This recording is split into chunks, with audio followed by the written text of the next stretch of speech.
ಇಲ್ಲ, ಈಗ ಸಾಮಾನ್ಯವಾಗಿ ಕಾಲಭೈರವನ ಕಡೆ ಯಾರು ಸೆಳೆಯಲ್ಪಡ್ತಾರೆ ಅಂದ್ರೆ ಅವ್ರು ಆಲ್ರೆಡಿ ಹೆದರಿರ್ತಾರೆ.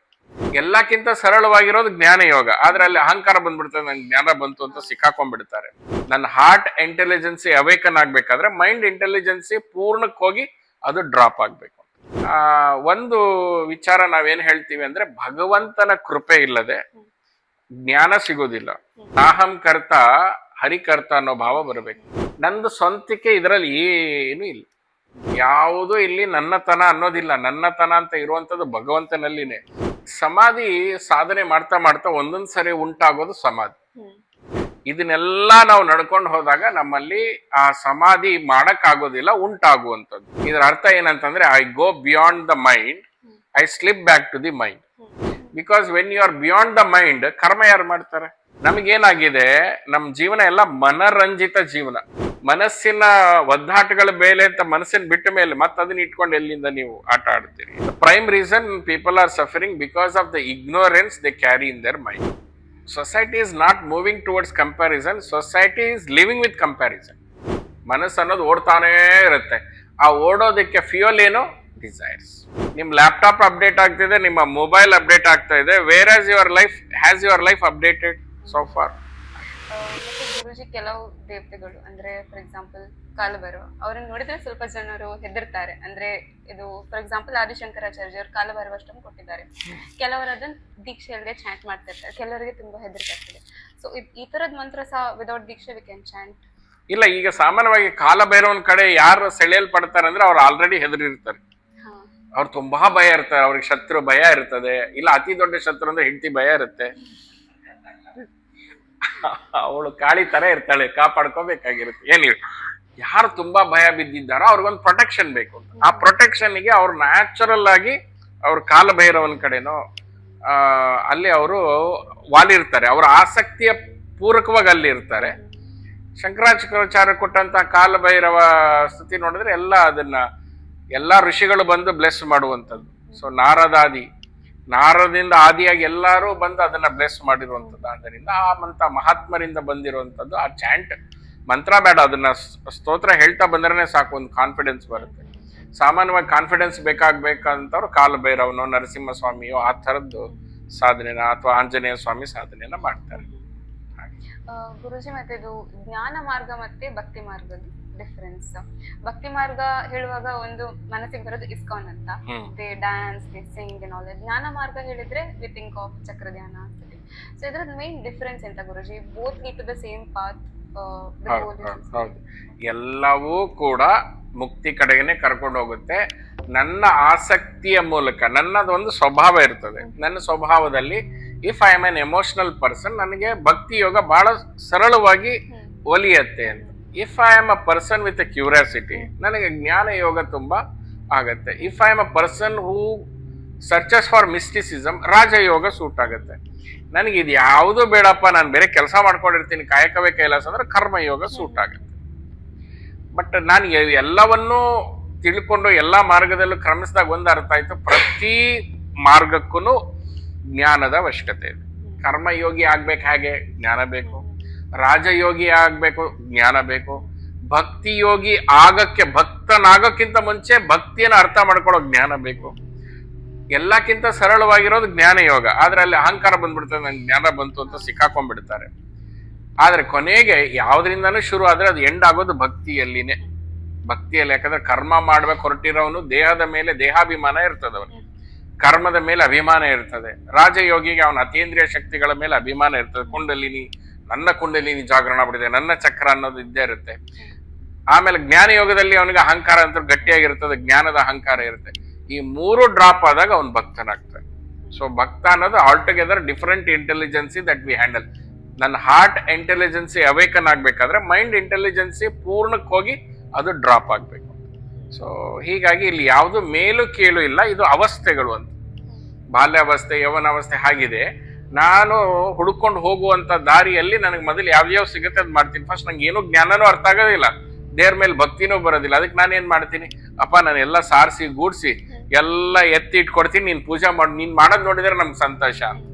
ಹಿಂಗೆ ಬಹಳಷ್ಟು ಜನ ಇದ್ದಾರೆ. ಅವರು ತುಂಬಾ ಅನ್ಕಂಡೀಷನಲ್ ಆ ಸ್ಥಿತಿಯಲ್ಲಿ ಇರ್ತಾರೆ. ಸ್ವಲ್ಪ ಜ್ಞಾನ ತಿಳಿದವನಿಗೆ ಜ್ಞಾನದ ಮೇಲೆ ಕೆಲಸ ಮಾಡ್ತಾನೆ, ಅದ್ರ ಮೇಲೆ ಇನ್ನೂ ಹೆಚ್ಚು ಮಾಡಿದವನಿಗೆ ಯೋಗ ಚಕ್ರ ಕುಂಡಲಿನಿ ಅತೀಂದ್ರಿಯದ್ದು ಏನೇನೋ ಕಾಣಿಸಕ್ ಶುರು ಆಗತ್ತೆ.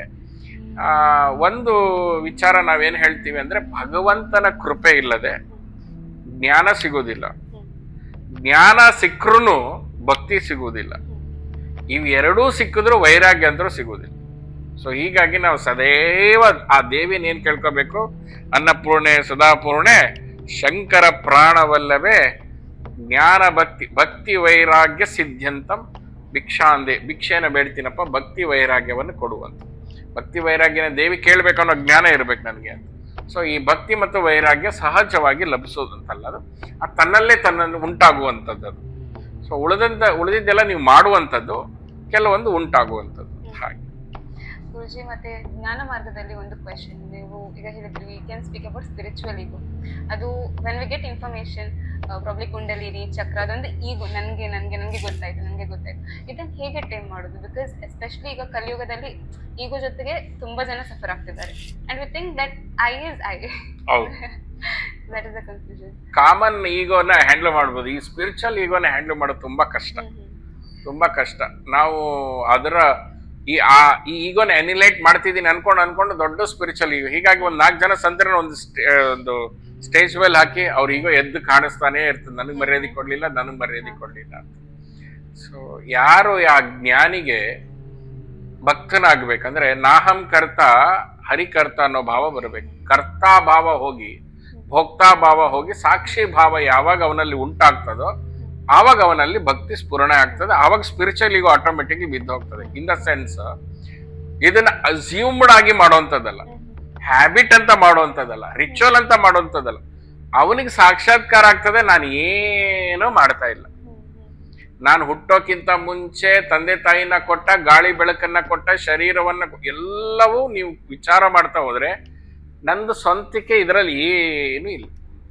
ಯಾವತ್ತಿ ರಿಯಲೈಸ್ ಆಗತ್ತೆ, ಇನ್ಕ್ಲೂಡಿಂಗ್ ನಿರ್ವಾಣ ಆಗ್ಲಿ, ಬುದ್ಧನ ನಿರ್ವಾಣ ಆಗ್ಲಿ, ಮಹಾವೀರನ ಕೈವಲ್ಯ ಆಗಲಿ, ಅಥವಾ ಶಂಕರಾಚಾರ್ಯರ ಅದ್ವೈತದ ಮುಕ್ತಿ ಪೂರ್ಣತೆ ಆಗ್ಲಿ, ಅವ್ರಿಗೆಲ್ಲ ಗೊತ್ತಾಗಿದ್ದೇನಂದ್ರೆ ಇಲ್ಲಿ ನಂದು ಅನ್ನೋದು ಏನೂ ಇಲ್ಲ. ನಂದು ಅನ್ನೋದೊಂದು ಮಹಾಭ್ರಮೆ, ಇದು ನನ್ಕಿಂತ ದೊಡ್ಡದೊಂದು ಶಕ್ತಿ ಇದೆ, ಅದು ಮಾಡ್ತಾ ಇದೆ. ಆ ಶಕ್ತಿಗೆ ನಾನು ಶರಣ ಆಗ್ತೇನೆ. ಸೊ ಏನೇ ನನ್ನಿಂದ ನಾನ್ ಮಾಡಲ್ಲ, ನನ್ನಿಂದ ಮಾಡಲ್ಪಡುತ್ತೆ. So they clearly differentiate between themselves and what is happening with them. So ಆವಾಗ ಮಾತ್ರ ಅವನಲ್ಲಿ ನ್ಯಾಚುರಲ್ ಆಗಿ ಸಹಜವಾಗಿ ನಾಹಂ ಕರ್ತ ಹರಿಕರ್ತ. ಈಗ ನಾನು ನಿಮ್ ಜೊತೆ ಮಾತಾಡ್ತಾ ಇದ್ದೀನಿ ಅಂದ್ರೆ ಆ ವಾಕ್ ಶಕ್ತಿ ಕಾರಣ. ಆ ವಾಕ್ ಶಕ್ತಿನೇ ಇಲ್ಲದೆ ಇದ್ರೆ ನಾನು ಹೆಂಗ್ ಮಾತಾಡ್ತೀನಿ? ಶ್ರವಣ ಶಕ್ತಿ ಇಲ್ಲದೆ ನೀವ್ ಹೇಗೆ ಕೇಳಕ್ ಸಾಧ್ಯ? ನಾನು ಚಿತ್ತದಿಂದ ಮಾತಾಡ್ತಿಲ್ಲ, ಅದು ವಿಜ್ಞಾನಮಯ ಕೋಶದಿಂದ ಹರಿತಾ ಇದೆ. ಅಲ್ಲಿ ಬಹಳಷ್ಟು ಋಷಿಗಳ ಅಜ್ಞಾನವನ್ನ ಸುರಿದಿಟ್ಟಿದ್ದಾರೆ, ಅಲ್ಲಿಂದ ಏನೋ ಸೆಳೆದ್ಕೊಂಡು ನಾನು ಕೊಡ್ತಾ ಇದ್ದೀನಿ. ಇಲ್ಲಿ ನನ್ನತನ ಅನ್ನೋದೇನಿದೆ? ಯಾವುದು ಇಲ್ಲಿ ನನ್ನತನ ಅನ್ನೋದಿಲ್ಲ. ನನ್ನತನ ಅಂತ ಇರುವಂತದ್ದು ಭಗವಂತನಲ್ಲಿನೇ. ಹೀಗಾಗಿ ನಮ್ಮಲ್ಲಿ ಅಹಂಕಾರ ಬರಬಾರ್ದು ಅಂತ ಹೇಳಿ ನಮ್ಮನ್ನೆಲ್ಲಾರನ್ನೂ ಡಿಫ್ರೆಂಟ್ ಆಗಿ, ನಮ್ಮ ಒಂದು ಥಂಬ್ ಡಿಫ್ರೆಂಟ್ ಇದೆ ಸೃಷ್ಟಿಯಲ್ಲಿ, ಒಂದು ಎಲೆ ಇನ್ನೊಂದು ಎಲೆ ತರ ಇಲ್ಲ. ಆ ಭಗವಂತ ಅಷ್ಟು ಕೇರ್ಫುಲ್ ಆಗಿ ನರ್ಚರ್ ಮಾಡಿದ್ದಾನೆ. ಬಟ್ ಅಜ್ಞಾನ ವಶಾತ್ ಎಲ್ಲ ನಾನ್ ಮಾಡಿದ್ದೀನಿ ಅಂತ ಹೇಳ್ತೀನಿ. ಸೊ ಇದು ಒಂದು ಸಹಜವಾಗಿ ಬರುವಂತಹ ಸಾಕ್ಷಾತ್ಕಾರದಲ್ಲಿ ಗೊತ್ತಾಗತ್ತೆ ನಾನೇನು ಮಾಡ್ತಾ ಇಲ್ಲ ಅಂತ. ಸೊ ನಾಹಂ ಕರ್ತ ಹರಿಕರ್ತ ಅಂತ ಹೇಳಿ. ಗುರುಜಿ, ನೆಕ್ಸ್ಟ್ ಕ್ವೆಶನ್, ಸಮಾಧಿ ಮತ್ತೆ ಮಹಾಸಮಾಧಿ ಸ್ಟೇಟ್ ಬಗ್ಗೆ. ಇದು ಯೋಗದ ಲಾಸ್ಟ್ ಸ್ಟೇಟ್ ಅಲ್ಲ? How does it happen? ಕೆಲವರು ಹೇಳ್ತಾರೆ 1 year ತನಕ ಮಹಾಸಮಾಧಿಯಲ್ಲಿ ಇದ್ದು ದೇಹ ಬಿಟ್ಟು ಹೋದವರು ಸಹ ಇದ್ದಾರೆ. India has witnessed a lot of mahasamadhis since many years. So how do people go into samadhi state, and what is the difference between mahasamadhi and samadhi? ಸಮಾಧಿ ಸಾಧನೆ ಮಾಡ್ತಾ ಮಾಡ್ತಾ ಒಂದೊಂದು ಸರಿ ಉಂಟಾಗೋದು ಸಮಾಧಿ. ಅದು ಮನಸ್ಸಿನ ಆಯಾಮದ ಮೇಲೆ ಇರುವಂತ ಒಂದು ಅವಸ್ಥೆ, ಅದನ್ನು ಸಮಾಧಿ ಅಂತ ಹೇಳ್ತೇವೆ ನಾವು. ಯೋಗದಲ್ಲಿ ಅದು ಅಷ್ಟಾಂಗ ಯೋಗದಲ್ಲಿ ನಾವು ಆಸನ, ಯಮ, ನಿಯಮ, ಆಸನ, ಪ್ರಾಣಾಯಾಮ, ಪ್ರತ್ಯಾಹಾರ, ಧಾರಣ, ಧ್ಯಾನ, ಆಮೇಲೆ ಅಷ್ಟಾಂಗ, 8ನೇದು ಸಮಾಧಿ ಅಂತ. ಇದನ್ನೆಲ್ಲ ನಾವು ನಡ್ಕೊಂಡು ಹೋದಾಗ ನಮ್ಮಲ್ಲಿ ಆ ಸಮಾಧಿ ಮಾಡಕ್ಕಾಗೋದಿಲ್ಲ, ಉಂಟಾಗುವಂಥದ್ದು. ಆ ಸಮಾಧಿ ಉಂಟಾಗೋದಕ್ಕೆ ನನ್ನನ್ನು ನಾನು ಸ್ಥಿತಿಗೊಳಿಸ್ತೇನೆ. ಸಮಾಧಿ ಉಂಟಾಗ್ತಾ ಇರುತ್ತೆ. ಸಮಾಧಿ ಉಂಟಾಗೋದು ಮತ್ತೆ ನಾನು ಬಹಿರ್ಮುಖನಾಗ್ತೇನೆ, ಸಮಾಧಿ ಉಂಟಾಗುತ್ತೆ, ಬಹಿರ್ಮುಖ ಆಗ್ತೇನೆ. ಇದರ ಅರ್ಥ ಏನಂತಂದ್ರೆ I go beyond the mind, I slip back to the mind. Beyond the mind slip, ಇದನ್ನ ಸಮಾಧಿ ಅಂತ. ಮಹಾಸಮಾಧಿ ಅಂತಂದ್ರೆ ಐ ರಿಟೇನ್, ನಾನು ಅನುಷ್ಠಾನಿತನಾಗಿರ್ತೇನೆ. Now I know to be in ಸಮಾಧಿ ಆಲ್ವೇಸ್. ಸೊ ನನ್ನ ಎಕ್ಸಿಸ್ಟೆನ್ಸ್ ಬಿಯಾಂಡ್ ಮೈಂಡ್ ಅಲ್ಲಿ ಇರುತ್ತೆ. ಪ್ರಾರಬ್ಧ ಶರೀರ ಮತ್ತು ಮನಸ್ಸು ಅದು ಪ್ರಪಂಚದಲ್ಲಿ ಇರುತ್ತೆ, ಇಲ್ಲ ಅದು ಕೂತ್ಕೊಂಡಿರುತ್ತೆ. ಇದು ಡಿಫರೆನ್ಸ್. ಸೊ ಇದು ಯೋಗದ ಒಂದು ಅಧ್ಯಾಯ. ಇದು ಕರ್ಮ ಬೀಜ ಸಮಾಧಿಯಲ್ಲಿ ಸುಟ್ಟು ಹೋಗ್ತದೆ. Because when you are beyond the mind, ಕರ್ಮ ಯಾರು ಮಾಡ್ತಾರೆ? ಕರ್ಮ ಮಾಡ್ಲಿಕ್ಕೆ ಮೈಂಡ್ ಆಕ್ಟಿವೇ ಇರುವುದಿಲ್ಲ. ಸೊ ನಾನು ಒಂದು ಸಾರಿ ಸಮಾಧಿಯಲ್ಲಿ ಇದ್ರೆ ನಾನು ಬಹಳಷ್ಟು ಜನ್ಮದ ಕರ್ಮಗಳಲ್ಲಿ ಸುಟ್ಟು ಹೋಗ್ತದೆ. You becoming active is karma getting active and it is multiplying. You have no choice. So ಅದಕ್ಕೆ ನಮ್ಮಲ್ಲಿ ಏನಾಗಿದೆ, ನಮ್ದು ಕಾರ್ಮಿಕ್ ಮನಸ್ಸು ಅಂತ ಒಂದಿದೆ, ಕಾರ್ಮಿಕ ಮನ, ಕರ್ಮ ಮನ. ಇನ್ನೊಂದು ಆರ್ಡಿನರಿ ಮೈಂಡ್ ಇದೆ, ಸಾಮಾನ್ಯ ಮನ. ನಮ್ಮ ಸಾಮಾನ್ಯ ಮನದ ಜೊತೆಗೆ ಕಾರ್ಮಿಕ್ ಮೈಂಡ್ ಸೇರ್ಕೊಂಡ್ಬಿಟ್ಟಿದೆ. ಸೇರ್ಕೊಂಡಿರೋದ್ರಿಂದ ಏನಾಗ್ತಾ ಇದೆ, ನಾನು ಕರ್ಮವನ್ನ ಮಾಡ್ತಾ ಇದ್ದೀನಿ. ಈಗ ಸಮಾಧಿಗೆ ಹೋದಾಗ ಈ ಕಾರ್ಮಿಕ್ ಮೈಂಡ್ ಡಿಸಾಲ್ವ್ ಆಗುತ್ತೆ, ಕಾಮನ್ ಮೈಂಡ್ ಮಾತ್ರ ಉಳಿಯುತ್ತೆ. ಕಾಮನ್ ಮೈಂಡ್ ಯಾವುದು? ಕಾಗ್ನೈಸಿಂಗ್, ರೆಕಗ್ನೈಸಿಂಗ್ ಅಷ್ಟೇ. ಇದು ಹಾವು, ಇದು ಹುಲ್ಲು, ಇದು ಬೆಟ್ಟ, ಇದು ದೇವ್ರು, ಇವ್ರ ಮನುಷ್ಯ ಅಷ್ಟೇನೆ. ಬಟ್ ನಮ್ಮಲ್ಲಿರೋ ಎಕ್ಸ್ಟ್ರಾ ಮೈಂಡ್ ಇದೆಯಲ್ಲ, ಅದು ಹಾವು ಕೆಟ್ಟದು, ದೂರ ಹಾಕಿ, ಓ ಇದು ಬೆಟ್ಟ, ಇದು ಶ್ರೇಷ್ಠ, ಅಲ್ಲಿ ಬೇಡಿ, ಆ ಒಂದು ವಿಶೇಷತೆ ತುಂಬುವ ಕಾರ್ಮಿಕ್ ಮೈಂಡ್ ಇದೆಯಲ್ಲ, ಅದು ಡಿಸಾಲ್ವ್ ಮಾಡ್ಕೊಂಡು ಇರುವಂತದ್ದೇ ಮಹಾಸಮಾಧಿಯ ಸ್ಥಿತಿ. So emotions also get dissolved. Definitely it will get emotions. No emotions. So no reactions. No reactions. Only common mind. ಹೌದು. And ನಿರ್ಭಾವುಕತ್ವಂ ಅಂತ ಹೇಳ್ತೀವಿ. ಸದಾಶಿವ ಬ್ರಹ್ಮೇಂದ್ರರು ಅವರು ಮಹಾಸಮಾಧಿಯಲ್ಲಿ ಇದ್ಕೊಂಡೆ ಅವ್ರ ಶರೀರ ಓಡಾಡ್ತಾ ಇತ್ತು. ಅವ್ರ ಕೈ ಕಟ್ ಮಾಡಿದ್ರೆ ಅವ್ರಿಗೆ ಅರಿವಲ್ಲಿ ಇರ್ತಾ ಇರ್ಲಿಲ್ಲ. ಅಂತ ಸುಪ್ರೀಂ ಲೆವೆಲ್ ಅಲ್ಲಿ, ಅದನ್ನ ಇನ್ನೂ ನಾವು ಬಯಾಲಜಿಯಲ್ಲಿ ಅರ್ಥನೂ ಮಾಡ್ಕೊಳಕ್ ಆಗದೆ ಇರುವಂತ ಸುಪ್ರೀಂ ಲೆವೆಲ್ ಅಲ್ಲಿ ಇದ್ದವ್ರು. ಅವರೇ ಹೇಳ್ತಾರೆ ನಿರ್ಭಾವುಕತ್ವಂ ಅಂತ. ನಮಗೇನಾಗಿದೆ, ನಮ್ಮ ಜೀವನ ಎಲ್ಲ ಮನರಂಜಿತ ಜೀವನ. ಮನರಂಜನೆ ಇರ್ಬೇಕು ನಮ್ಮಲ್ಲಿ. ಮನಸ್ಸನ್ನ ರಂಜಿಸುವಂತದ್ದು ಯಾವುದೂ ಇಲ್ಲ. ಅಂದ್ರೆ ದೇವ್ರ ಪೂಜೆಗೆ ಈಗ ನಾವು ಕರೆದು ಇವ್ರನ್ನ ಯಾರ್ದು ಮನರಂಜನೆ ಆಗ್ತಾ ಇಲ್ಲ, ಅದಕ್ಕೆ ನಿದ್ದೆ ಬರ್ತಾ ಇದೆ. ಮನರಂಜಿಸೋ ಹಾಗೆ ಮಾಡ್ಬೇಕಲ್ಲ. ನಾನು ಮನೋರಂಜನೆ ವಿರುದ್ಧವಾಗಿ ಮಾತಾಡ್ತಾ ಇದ್ದೀನಿ. ಇದು ಯಾಕೋ ಮನಸ್ಸಿಗೆ ಇಷ್ಟ ಆಗ್ತಾ ಇಲ್ಲ ಅಂತ. ಸೊ ಹೀಗಾಗಿ ಜೀವನ ಪೂರ್ತಿ ಮನೋರಂಜನೆ, ಇದು ಮನೋವಿಮುಖ, ಮನೋರಂಜನೆಗೆ ವಿರುದ್ಧವಾಗಿರುವಂತದ್ದು ಸಮಾಧಿ. ಡೆಫಿನೆಟ್ಲಿ ದೆನ್ ಆ ಥಾಟು ಬರೋದಿಲ್ಲ, ಎಮೋಷನ್ ಬರೋದಿಲ್ಲ, ರಂಗಲೀಲನೂ ಬರಲ್ಲ. ಕೃಷ್ಣನ ಯಾಕೆ ನಾವು ಮಹಾವತಾರಿ, ಪೂರ್ಣಾವತಾರಿ ಅಂತೀವಿ ಅಂದ್ರೆ, ಅವನು ಸಮಾಧಿ ಸ್ಥಿತಿಯಲ್ಲಿದ್ದು ಕೂಡ ಲೀಲೆಗಳಲ್ಲಿ ಒಂದಾಗಿದ್ದ ಅಂತ. ಅದನ್ನ ಆರ್ಟ್ ಆಫ್ ಲಿವಿಂಗ್ ಅಂತ ನಾವು ಹೇಳ್ತೇವೆ. ಬಹಳ ಕಷ್ಟ ಅದು. ದಾಟದ ಮೇಲೆ ಮನಸ್ಸಿನ ಒದ್ದಾಟಗಳ ಮೇಲೆ ಅಂತ ಮನಸ್ಸಿನ ಬಿಟ್ಟ ಮೇಲೆ ಮತ್ತೆ ಅದನ್ನ ಇಟ್ಕೊಂಡು ಎಲ್ಲಿಂದ ನೀವು ಆಟ ಆಡ್ತೀರಿ ಹಾಗೆ. ಗುರುಜಿ ಸ್ವಲ್ಪ ಮೈಂಡ್ ಬಗ್ಗೆ ಮಾತಾಡುವ. One of the most important tools, especially today, it has become more of an owner than a slave. Absolutely. So how does mind function, Guruji? Is it the reason people are suffering? The prime reason people are suffering because of the ignorance they carry in their mind. Or their mind is ignorant. ಯಾವ ಮನಸ್ಸಿನಲ್ಲಿ ಜ್ಞಾನದ ಬೆಳಕಿದೆ ಆ ಮನಸ್ಸು ಅವನು ಹೇಳ್ದಾಗ ಕೇಳುತ್ತೆ. ಯಾರ ಮನಸ್ಸಿನಲ್ಲಿ ಅಜ್ಞಾನ ಇದೋ ಮನಸ್ಸು ಹೇಳ್ದಾಗ ಅವ್ನು ಕೇಳ್ತಾ ಇದ್ದ. ಸೊ ಎಲ್ಲಿವರೆಗೂ ಮನಸ್ಸು ಡಿಸೈಡ್ ಮಾಡುತ್ತೋ ಅಲ್ಲಿವರೆಗೂ ನಾವು ಡಿಪ್ರೆಷನ್ ಅಲ್ಲಿ ಇರ್ತೀವಿ. ಸೊ ಗುರುಜಿ, ಮನಸ್ಸಿಗೆ ಎಲಿಮೆಂಟ್ಸ್ ಉಂಟಾ? ಇದನ್ನ ಹೇಗೆ ಕಂಟ್ರೋಲಿಗೆ ತರೋದು? Or should we go for liberation? Like Sadhguru says you want liberation, not control. See, control will never work. There is no such thing called control. We can't control is an illusion. Liberation is the only possibility. Liberation in the sense, ನಾನು ಇವನ್ ಕೃಷ್ಣನು ಹೇಳ್ತಾನೆ, ಅರ್ಜುನ ಹೇಳ್ತಾನೆ, ಹೆಂಗಪ್ಪ ಈ ವಾಯು ತರ ಇದನ್ನ control ಮಾಡೋದು ಕಷ್ಟ, ಬಟ್ ವೈರಾಗ್ಯ ಮತ್ತು ಅಭ್ಯಾಸದಿಂದ ಉಂಟಾಗುತ್ತೆ ಅಂತ. The wrong word that we use is that I want to control the mind. The control itself comes from the mind. So ಈ ಮನಸ್ಸಿಗೆ ಕಳ್ಳನಿಗೆ ಹೋಗಿ ಕಳ್ಳನ್ ಹಿಡ್ಕೊಂಬ ಅಂದಂಗೆ. So I want to train the mind to control the mind ಅಂತ. So I want to control it self is mind. Liberation is no mind. So ಹಾಗಾಗಿ ಮನಸ್ಸನ್ನ ಅರ್ಥ ಮಾಡಿ. ಈಗ ನೀವು ಅದಕ್ಕೆ ತುಂಬಾ ಒಳ್ಳೆ ಎಕ್ಸಾಂಪಲ್ ಕೊಡ್ತಾರೆ ಅಂತ. ಒಬ್ಬ ಕಳ್ಳ ಅವನ ಜೈಲಿಂದ ಪರಾರಿ ಆಗ್ಬೇಕಾದಾಗ ಅವನು ಯಾವ್ದನ್ನ ಗಮನ ಹರಿಸ್ಬೇಕು ಅಂತ. What he should study? He should study is prison, not the liberation. Liberation is there. ಅದನ್ನ ನಿನ್ನ ಬಂಧಿಸ್ತಾ ಏನಿದೆಯಪ್ಪ ಅದನ್ನ ನೀನು ಅಧ್ಯಯನ ಮಾಡ್ಬೇಕು ಅಂತ. ಸೊ ನಮ್ಮನ್ನ ಬಂಧಿಸ್ತಾ ಇರೋದು ನಮ್ಮ ಮನಸ್ಸನ್ನ ಅಧ್ಯಯನ ಮಾಡಿದಷ್ಟು ನಾವು ಅದರಿಂದ ಬಿಡುಗಡೆಗೆ ಉಂಟಾಗ್ತೇವೆ. ಸೊ ಮನಸ್ಸನ್ನ ಅಧ್ಯಯನ ಮಾಡೋಷ್ಟು ಸಮಯ ನಮ್ಮಲ್ಲಿ ಉಂಟಾದ್ರೆ ಸಾಕು ಅಂತ. ಆದ್ರೆ ಮನಸ್ಸಿಂದ ನಾನು ಅಧ್ಯಯನ ಮಾಡ್ಬೇಕಂದ್ರೆ ಮನಸ್ಸನ್ನ ಡಿಪೆಂಡೆಂಟ್ ಆಗಿ ಬದುಕಬಾರ್ದಲ್ಲ. ಸೊ ಫಸ್ಟ್ ಮನಸ್ಸಿನ ಡಿಪೆಂಡೆಂಟ್ ನ ಕಡಿಮೆ ಮಾಡಬೇಕು, ಆಮೇಲೆ ಮನಸ್ಸನ್ನ ಅಧ್ಯಯನ ಮಾಡಿದಾಗ ಅದು ನಮ್ಮ ವಿಚಾರಕ್ಕೆ ಅದು ಸಿಗ್ತದೆ, ಅದರ ಆಟಗಳು ನಮಗೆ ಕಾಣಿಸುತ್ತೆ, ಆಮೇಲೆ ಅದರಿಂದ ನಾವು ಮುಕ್ತರಾಗ್ಬೋದು. So desires also sprout from mind. Absolutely. Mind survives because of desires. ಮನಸ್ಸು ಅನ್ನೋದು ಓಡ್ತಾನೇ ಇರುತ್ತೆ. ಆ ಓಡೋದಕ್ಕೆ ಫ್ಯೂಯಲ್ ಏನು? Desires. Guruji, since we are talking about mind, let's talk a little bit about society. ಈಗ ತುಂಬಾ ಸೋಷಿಯಲ್ ಮೀಡಿಯಾದಲ್ಲಿ ಎಂತಾಗಿದೆ ಅಂದ್ರೆ ಕಂಪ್ಯಾರಿಸನ್.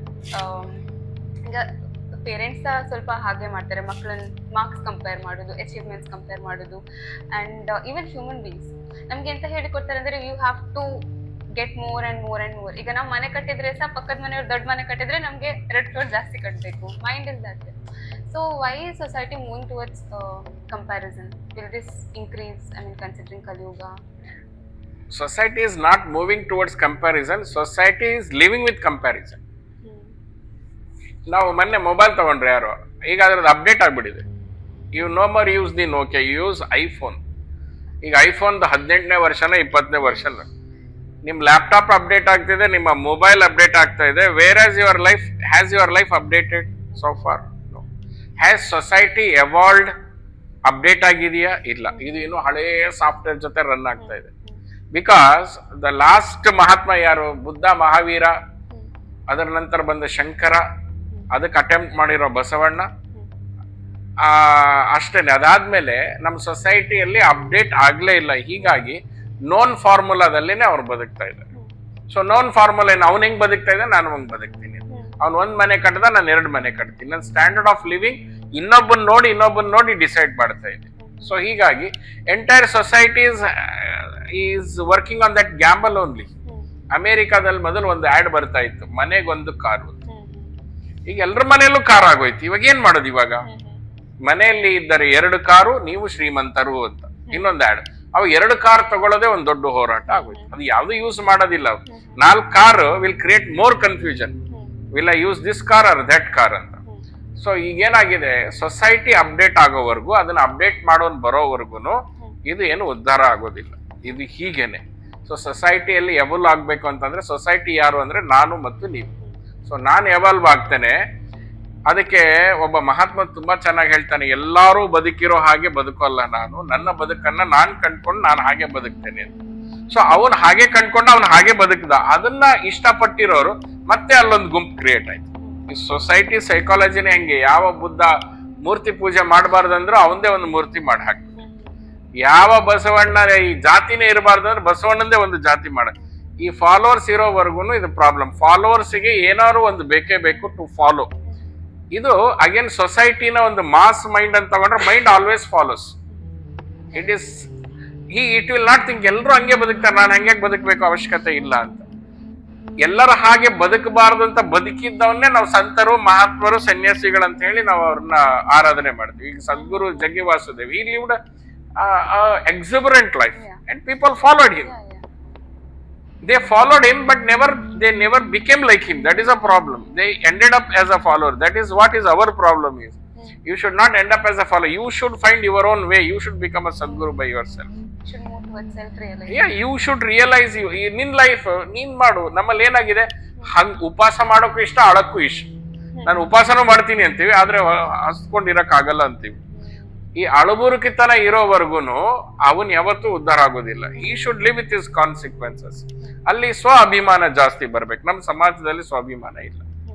ಸ್ವಾಭಿಮಾನ ಯಾವಾಗ ಜಾಗೃತ ಆಗುತ್ತೆ, ಅವಾಗ ಕಷ್ಟ ಬಂದಾಗ ಸ್ವಾಭಿಮಾನ ಜಾಗೃತ ಆಗುತ್ತೆ. ಸ್ವಾತಂತ್ರ್ಯ ಟೈಮಲ್ಲಿ ಒಂದು ಕಷ್ಟ ಇತ್ತು, ಎಲ್ಲರಿಗೂ ಸ್ವಾಭಿಮಾನ ಇತ್ತು ದೇಶದ ಬಗ್ಗೆ. ಈಗ ಎಲ್ಲಿ ಸತ್ತೋಗಿದೆ, ಯಾವ ಸ್ವಾಭಿಮಾನ ಇಲ್ಲ. ಸ್ವಾಭಿಮಾನ ಜಾಗೃತ ಆಗ್ಬೇಕು. ಆ ಸ್ವಾಭಿಮಾನ ವ್ಯಕ್ತಿಯಲ್ಲಿ ಉಂಟಾಗಬೇಕು, ಕುಟುಂಬದಲ್ಲಿ ಉಂಟಾಗಬೇಕು. ಅದ್ರ ರಿಪಲ್ ಎಫೆಕ್ಟ್ ಸೊಸೈಟಿಯಲ್ಲಿ ಉಂಟಾಗುತ್ತೆ. ಸೊ ಇಲ್ಲ ಅಂತಂದ್ರೆ ಕಂಪ್ಯಾರಿಸನ್ ಮಾಡ್ಕೊಂಡು ಬದುಕ್ತಾ ಇದ್ವಿ. Comparison is a lowest way of living life. God has not compared each and other person. God has created everyone very differently with beautiful abilities. ಅವನ ಎಬಿಲಿಟಿನ ಕಂಡ್ಕೊಳ್ಳದೆ ಅವನ ಹಾಗೆ ಇಂಜಿನಿಯರ್ ಆಗ್ತಿದ್ದಾನೆ, ಅವನ ಹಾಗೆ ಡಾಕ್ಟರ್ ಆಗ್ತಿದ್ದಾನೆ, ಅವನ ಹಾಗೆ ಆಗ್ತಿದ್ದಾನೆ ಹೊರತು ತನ್ನ ಎಸೆನ್ಸ್ ನ ಅವ್ನು ಕಂಡ್ಕೊಳ್ಳೇ ಇಲ್ಲ. ಮೊನ್ನೆ ಮಾವಿನ ಹಣ್ಣಿನ ಸೀಸನ್ ಆಯ್ತು. ಮಾವಿನ ಹಣ್ಣು ತಿಂತೇವೆ, ಇದು ಈ ಮಾವು ಅದು ಆ ಮಾವು ಅಂತ ಹೇಳಿ ತಿಂತೇವೆ. ಮಾವ್ has its own essence. What about your essence? No human found what is my essence ಅಪ್ಪ ಅಂತ. ಇಲ್ಲಾಂದ್ರೆ ಚಪ್ಪಲಿ ಫ್ಯಾಕ್ಟ್ರಿಯಲ್ಲಿ ಏನ್ ಚಪ್ಪಲಿಗಳು ರೆಡಿಯಾಗಿ ಬರುತ್ತೆ ಹಂಗೆ ನಾವು ರೆಡಿಯಾಗಿ ಬರ್ತಾ ಇದೀವಿ. And what life we are living the same Monday life, Tuesday life, Wednesday life and again Sunday Monday repetition ಅಲ್ಲಿ ನಡೀತಾ ಇದೆ. ಇದನ್ನೇ ಮ್ಯಾಟ್ರಿಕ್ಸ್ ಅಂತ ಹೇಳ್ತಾರೆ. I have to break, then I will. ಅದು ಏನಾಗತ್ತೆ, ಆತ್ಮ ವಿಮರ್ಶೆ ಮಾಡ್ಕೊಳಕ್ ಎಲ್ಲಿ ಕುತ್ಕೊಂಡ್ಬಿಡ್ತೀರಂತ ಮನಸ್ಸು ನಿಮ್ಮನ್ನ ಹಿಡಿದು ಆಚೆ ಇಟ್ಬಿಡುತ್ತೆ. ಎಲ್ಲಿ ನೀವು ನಿಮ್ಮ ಮನಸ್ಸನ್ನ ಆತ್ಮ ವಿಚಾರಕ್ಕೆ ತಗೊಂಡ್ಬರ್ತೀರಂತಗೋಸ್ಕರ ನಿಮ್ ಡಿಸ್ಟ್ರಾಕ್ಷನ್ ಮೊದಲು ನ್ಯೂಸ್ ಪೇಪರು, ವಾರು ಇತ್ತು, ಇವಾಗ ಟಿವಿ ಜೊತೆ ಮೊಬೈಲ್ ಬಂದಿದೆ. ಸೊ ಮೊಬೈಲ್ ಸಾಕು, ಮೊಬೈಲ್ ನ ಗುಲಾಮರಾಗಿದ್ದೀವಿ ನಾವು. So mobile makes you that, or through friends they are like other minds, hypnotic minds. ನೀವು ಆತ್ಮ ಸಾಕ್ಷಾತ್ಕಾರ ಅಥವಾ ನಿಮ್ಮನ್ನ ಯು ವಾಂಟ್ ಟು ಫೈಂಡ್ ಅನ್ನೋದಕ್ಕೂ ಅವ್ರು ಬಿಡೋದಿಲ್ಲ. ಅವ್ರು ಬಿಟ್ರೆ ನಿಮ್ಮ ಮೊಬೈಲ್ ನಿಮ್ಮನ್ನು ಬಿಡೋದಿಲ್ಲ. So the entire society or system is design such a way that you should never get a time to reflect on your self. ಯಾವಾಗ ಅದು ವಿಚಾರ ಗೊತ್ತಾಗುತ್ತೆ ಅವಾಗ ರೆಬಲ್, ಕ್ರಾಂತಿ ಉಂಟಾಗುತ್ತೆ. ಕ್ರಾಂತಿ ಉಂಟಾದಾಗ ಏನ್ ಮಾಡ್ತೀನಿ, ನಾನು ಸೊಸೈಟಿಗೆ ಏನ್ ಬೇಕು ಮಾಡ್ತೀನಿ, ನನ್ನ ಟೈಮ್ನ ಮೇಲೆ ನಾನು ವರ್ಕ್ ಮಾಡ್ತೀನಿ. ದೆನ್ ಅದನ್ನ ಟೈಮ್ನ ಇನ್ಕ್ರೀಸ್ ಮಾಡ್ತಾ ಬರ್ತೀನಿ. ನನ್ನ ಸಮಯ ನನಗೆ, ಸಮಾಜದ ಸಮಯ 90%, ನನಗೆ 10% ಇರುತ್ತೆ. ಎವಾಲ್ವ್ ಆಗ್ತಾ ನನಗೆ 90%, 10% ಸೊಸೈಟಿಗೆ ನಾನು ಕೊಡ್ತೀನಿ. ಹಂಗೆ ಎವಾಲ್ವ್ ಆಗಕ್ಕೆ ಸಾಧ್ಯ. ಗುರುಜಿ, ಇಸ್ ದಿಸ್ ಓನ್ಲಿ ಕಲಿಯುಗ? ಅಬ್ಸಲ್ಯೂಟ್ಲಿ, ಇದು ಕಲಿಯುಗದ ಕೊನೆಯ ಹಂತದಲ್ಲಿ ಇದ್ದೇವೆ ನಾವು. ಘೋರ ಕಲಿಯುಗ. 4 lakh years are there, they said, from Kaliyuga to ಘೋರ ಕಲಿಯುಗ. ಇದೊಂದು ದೊಡ್ಡ ಕನ್ಫ್ಯೂಷನ್ ಇದೆ ನಮ್ಮಲ್ಲಿ. ಭಾಗವತದ ಪ್ರಕಾರ ಇನ್ನೊಂದು 4 ಲಕ್ಷ ಇತ್ಯಾದಿ ವರ್ಷಗಳು ಇನ್ನು ಕಲಿಯುಗ ಬರೋದಕ್ಕಿದೆ. ಅದು ನಿಜ ಕೂಡ. ಭಾಗವತದ ಇಸ್ವಿ ಏನಿದೆ ಅದು ತಪ್ಪಲ್ಲ, ಅದು ಸಹಿ ಇದೆ. ಹಾಗಾದ್ರೆ ಇದು ಕಲಿಯುಗ ನಮಗ್ ಸಂಬಂಧಪಟ್ಟಿದ್ದ? ಅಲ್ಲ. ನಮ್ಮ biological human being will end in another 200 years. We will end. After that machines will take over. AI machines, robotics will take over. ಆ ಕಲಿಯುಗ ಅಲ್ಲಿ ಕಂಟಿನ್ಯೂ ಆಗುತ್ತೆ. ಯಾಕಂದ್ರೆ ಮಷಿನ್ ಆಗಿದ್ದು ಯಾವ್ದ್ರಿಂದ? ಲೋಹದಿಂದ. ಲೋಹ ಜಗತ್ತು, ಲೋಹ ಮಾನವ, ಲೋಹದಿಂದ. ಆವಾಗ ಏನಾಗುತ್ತೆ, ಇವತ್ತು ಭಾರತ ಅಮೆರಿಕ ಎಷ್ಟು ಹತ್ರದಲ್ಲಿದೆ? May be 12 hours flight. London, ದುಬೈಗೆ 4 hours ಫ್ಲೈಟ್, 5 hours ಫ್ಲೈಟ್. ಒಂದು ಭೂಮಿಯ ಇನ್ನೊಂದು ಭಾಗಕ್ಕೆ ನನಗೆ ಒಂದು ದಿವಸದಲ್ಲಿ ನಾನು ತಲುಪಬಲ್ಲೆ ಅಂತ ಆದ್ರೆ, ಮುಂದಿನ ಯುಗದಲ್ಲಿ ಇನ್ನೊಂದು ಭೂಮಿಯಿಂದ ಇನ್ನೊಂದು ಗ್ರಹಕ್ಕೆ ಹೋಗೋದು ಕಷ್ಟ ಅಂತ ತಗೊಳ್ತಾರೆ. ಗ್ಯಾಲೆಂಟಿಕ್ ವಾರ್ಸ್ಗಳು ಶುರು ಆಗುತ್ತೆ. ಗ್ಯಾಲೆಂಟಿಕ್ ವಾರ್ಗೆ ಈ ಫ್ಲೆಶ್ ಅಂಡ್ ಬೋನ್ ಮನುಷ್ಯ ಸರಿ ಇಲ್ಲ, ಎವಲ್ಯೂಷನ್ ಸ್ಥಿತಿಯಲ್ಲಿದ್ದಾನೆ. ಇವತ್ತು ಅಮೆರಿಕಾದಲ್ಲಿ ಒಂದು ಹೆಣವನ್ನ ಅಲ್ಲಿ ಸುಡೋದಿಲ್ಲ, ಅಲ್ಲಿ ಹೂತ್ ಹಾಕ್ತಾರೆ ಅಂತ ಹಾಕಿ. ಅದನ್ನೇ ನಮ್ಮ ಭಾರತ ಒಂದು ಇನ್ನ ಮುಂದಿನ ದಿವಸಗಳಲ್ಲಿ 100 years from now, if you burn some man, you will only see the plastic and steel items in it. ಈಗ ಆಲ್ರೆಡಿ ಹಿಪ್ ಜಾಯಿಂಟ್ ಚೇಂಜ್ ಮಾಡಿದ್ದಾರೆ, ನೀ ಜಾಯಿಂಟ್ಸ್ ಎಲ್ಲ ಬಂದಿದೆ, ಆರ್ಟಿಫಿಷಿಯಲ್ ಹಾರ್ಟ್ ಬರ್ತಾ ಇದೆ, the kidney they have also found. So next ಮುಂದಿನ ಕಾಲದಲ್ಲಿ complete human being with biological organ. Is a great man ಅಂತ. ಯಾಕಂದ್ರೆ ಅವ್ನು ಹೇಳೋ ಒಂದು ಪಾರ್ಟ್ ಇಲ್ಲಿಂದ ಸಿಲಿಕಾನ್ ಇಂದ ಆಗಿರತ್ತೆ, ಅವನ್ ಕಣ್ಣು ನಿಜ ಇರೋದಿಲ್ಲ, ಅವ್ನ್ ಸಿಲಿಕಾನ್ ಇಂದ ಫಿಕ್ಸ್ ಆಗಿರತ್ತೆ. ಈ ತರದ ಜನ ಬರ್ತಾರೆ. ಮತ್ತೆ ಮುಂದಿನದಲ್ಲಿ ಇದು biological child, Guinness world record ಅಂತ ಹೇಳ್ತಾರೆ. ಎಲ್ಲ IVF ಅಲ್ಲಿ ಹುಟ್ಟಿರುತ್ತೆ, ಇಲ್ಲ ಇನ್ನೇನೋ ಇಂಜೆಕ್ಷನ್ ಹಾಕಿ ಕೊಟ್ಟಿರ್ತಾರೆ. ನ್ಯಾಚುರಲ್ ಎವಲ್ಯೂಷನ್ ಅಲ್ಲಿ ಬಯಾಲಜಿ ಈಸ್ ಡೈಯಿಂಗ್ ನಾವು.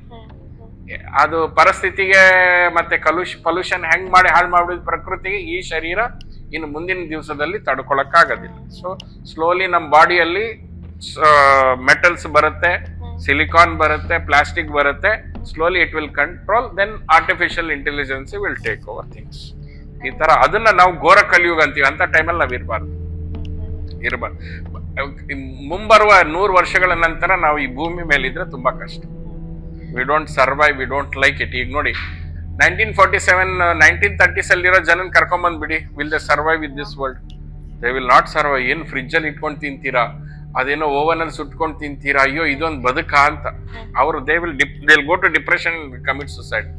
ನಾವು ಮುಂದಿನ 50 ವರ್ಷ 100 ವರ್ಷದಲ್ಲಿ ನಾವು ಸರ್ವೈವ್ ಆಗೋದು ತುಂಬಾ ಕಷ್ಟ ಇದೆ. ಸೊ ಅದು ಘೋರ ಕಲಿಯುಗ ಆಗುತ್ತೆ. ನಮ್ ಕಲಿಯುಗ ವಿಲ್ ಎಂಡ್ ಇನ್ ಅನದರ್ 200.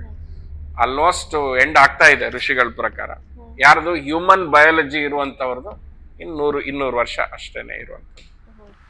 ತುಂಬಾ ಡೌಟ್ಸ್ ಕ್ಲಿಯರ್ ಮಾಡಿದ್ರಿ, ತುಂಬಾ ಟೈಮ್ಸ್ ಆಯ್ತು. Thank you so much. ನೀವು ನನ್ನ ಮಾತನ್ನ ಕೇಳಿದ್ರಿ. ಏನೋ ನಾನು ಶಾಸ್ತ್ರಬದ್ಧವಾಗಿ ಹೇಳಲಿಲ್ವೇನೋ, ಮಂತ್ರಗಳ ಉಲ್ಲೇಖ ಮಾಡಲಿಲ್ವೇನೋ, ಆದರೆ ಆಸ್ ಇಟ್ ಈಸ್ ಏನಿತ್ತು ಕೆಲ ವಿಷಯಗಳನ್ನ ನೇರ ಹಂಚ್ಕೊಂಡೆ. ನೀವು ಕರೆದು ಚರ್ಚೆ ಮಾಡಿದ್ದು ತುಂಬ ಸಂತೋಷ ಆಯ್ತು. Thank you sir. ಗುರುಶರಣ.